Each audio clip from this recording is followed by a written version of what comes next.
pretty ranged session once again for our markets. We didn't quite feel the heat from how Asia was trading when we came into trade, and from there actually we've seen a marked recovery coming in. So while the first leg was a little jittery, we were down about almost 200 points at one point in time on the Nifty.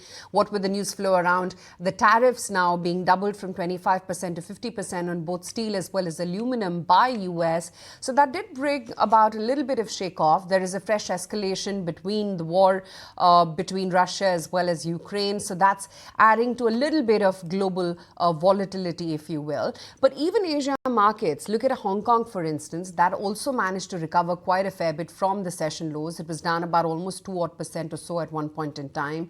Japan, yes, while it closed in with hefty losses of nearly about 500 points, and so was the case with Shanghai. But for our markets, we've managed to gain quite a bit of consistent ground, and I think that graph in itself is a clear telltale sign. What's actually lapped up the moves while at the session lows, it was only those FMCG names which were actually holding out. But now you've got an Adani Ports, an M&M, you've got Eternal, you've got BEL as well joining the bandwagon of winners. And as I see it, some of the banks as well as heavyweights are also, trying to break into the green. L&T, Axis, ITC, SBI are some of the names which are trying to break ground. Sectorally, it's realty which is actually taking the lead. Banks and financials along with infrastructure not doing all that bad. But the bright sparks are within the broader end of the market, that continues to mesmerize, even though it was a very ranged and net negative last week for the index. Remember, the broader markets held well and outperformed and closed in the green, and that's pretty much the case today as well. Look at a Prestige, that's up about 4%. The numbers went down well with the street. You had a couple of brokerage upgrades as well coming in. Titagarh has had a fabulous last fortnight, another almost 5% up in the green. And then those capital market plays, be it a CAMS, be it a CDSL, they continue to outperform. Look at CDSL, that's holding on to a 9.5% gain as we speak right now. That's one of your top performers within the liquid universe. But Snehi, hi afternoon. What about the newsmakers? Absolutely, Asha. Lots of stocks to watch out for apart from the ones that you've mentioned as well. So let's take a look at some of these stocks that were in focus. Let's talk about one of the top losers on the street today, and that's Niva Bupa Health Insurance on the back of a block deal that came through. In fact, there were multiple block deals that happened on this stock today. Stock continues to trade under pressure, a 9.5% cut on the stock as we speak, and 132 million shares or 7.2% stake of this counter has exchanged hands today. And True North affiliate Fettleton owns 17.5% stake in the company. So that is something to watch out about, and that's the details on the block deal today. Post-market hours, of course, we'll have a clear picture on the buyers and the sellers of this stock. But moving away from that, like Aisha mentioned, Prestige also in focus. Numbers absolutely in line and went down well with the street, but it's actually the brokerage notes today that are also cheering on the stock. And it's been a couple of positive days coming in for Prestige today. You have Antique that's maintained their buy but hiked the target price to 1,972. Motilal Oswal as well, target has been hiked to 1,938. Nuvama has hiked their target to 1,780 as well. So good brokerage moves coming in on Prestige Estates as well. And lastly, like Aisha mentioned, the entire FMCG pack is in focus, because remember, a lot of these FMCG heavyweights, the likes of Britannia, HUL, GCPL, all of them use palm oil as one of their key raw materials. So most of their input cost comes from there, and despite softening that we've seen in palm oil over the last quarter or so, they've still combated that by taking a little bit of a price hike. So now that the custom duty on this has been cut, it's a big positive coming in for Nifty FMCG and some of these select names, the likes of Britannia, GCPL, HUL doing well in today's trade. But let's also get in conversation with Deepak Shenoy, founder at Capital Mind.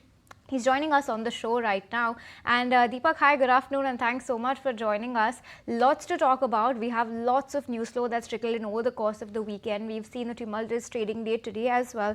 Give us a broad sense of the kind of trading action that we've seen on the street today, and what are you making of the moves that we're seeing? Because this is turning out to be quite a pattern where in the first half of the day we're lackluster. Second half we see some recovery, but we're still rather range bound, and this has been happening for quite some time now. So give us a sense of what you're making of these moves.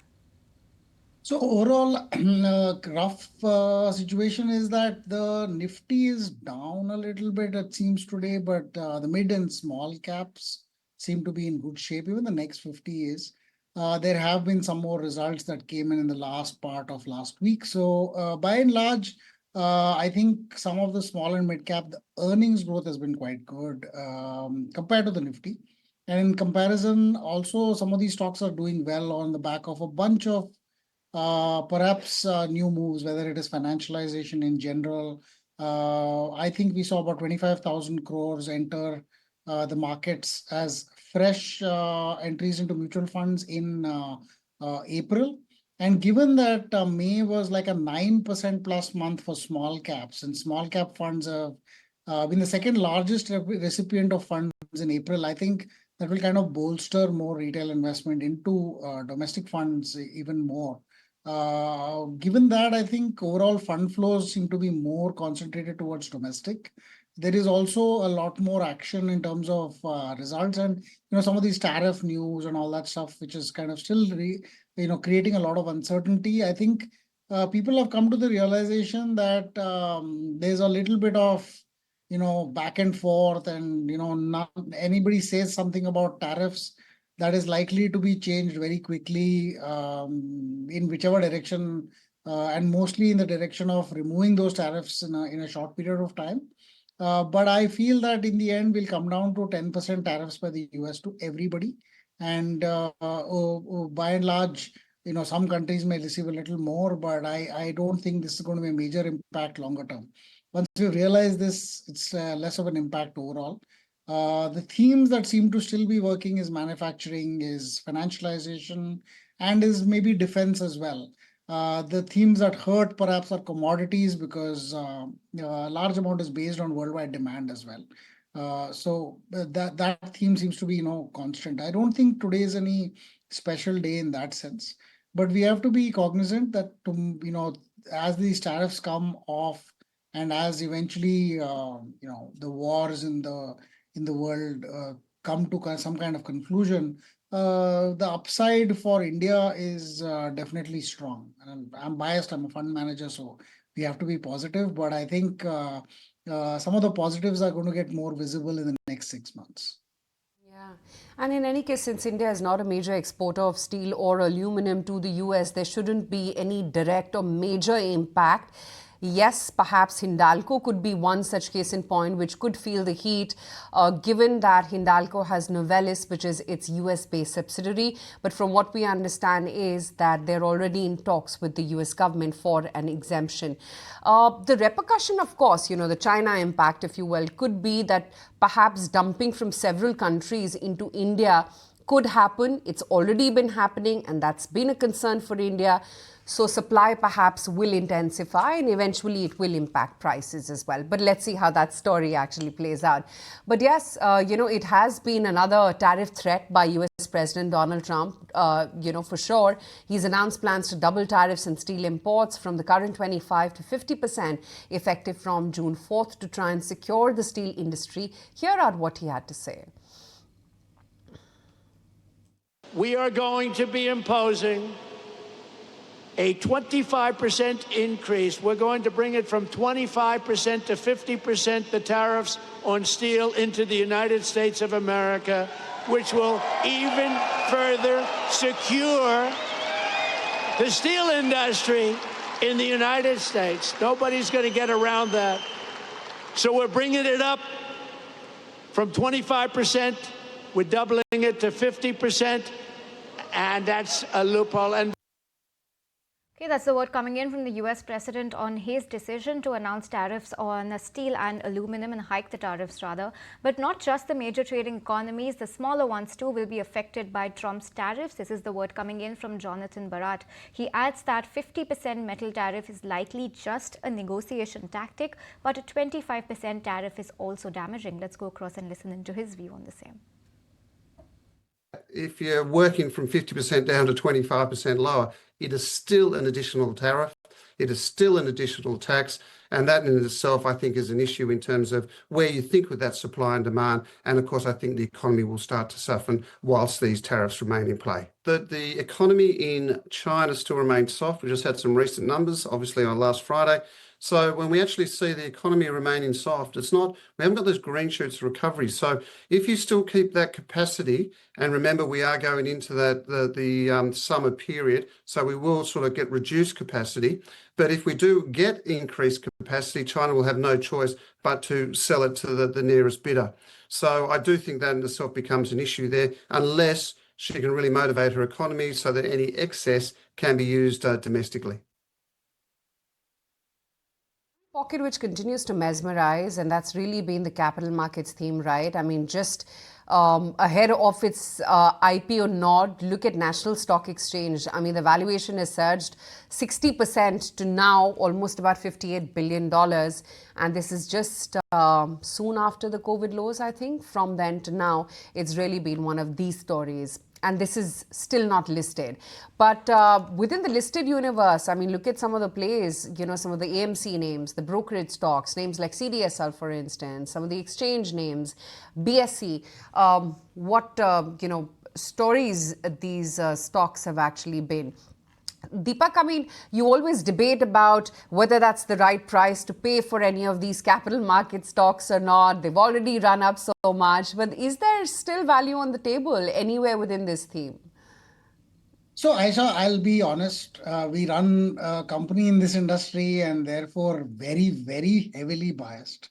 But I still think this is the tip of the iceberg in terms of how much this industry can scale. I won't talk about who the winners will be and who the losers will be, but India is terribly under-financialized.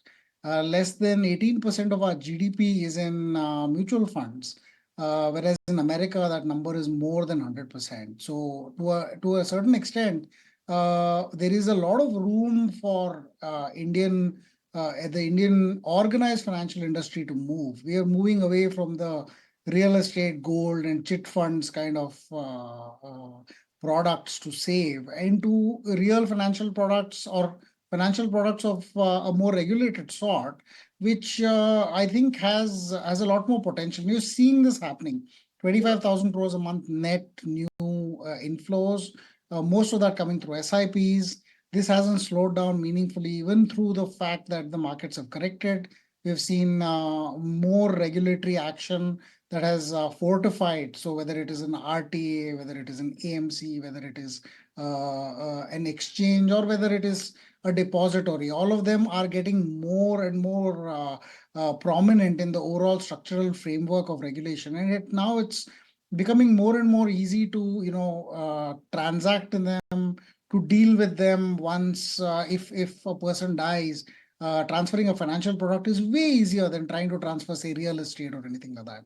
So a lot of these things add up over time and fortify people's minds into saying, okay, we'll do this. You can't sell half a house, but you could sell half a mutual fund. So therefore, people are actually getting more and more into financial products and the financial products themselves are investing in different things. You can buy gold through a mutual fund. You can buy stocks through a mutual fund. You can buy bonds and so on. So that way, I think the industry itself has kind of scaled upwards. And we're also seeing wealth management players, people who manage the money of relatively richer people. Even those stocks are kind of increasing in value, and they're increasing in terms of growth as well, in terms of real profits. So I think from that perspective, we are underpenetrated. So yeah, maybe we are overpaying for these stocks today. But a structural approach to buy them over a period of time is perhaps necessary for any growth-oriented portfolio. Okay, so that's Deepak's take on the entire capital market space.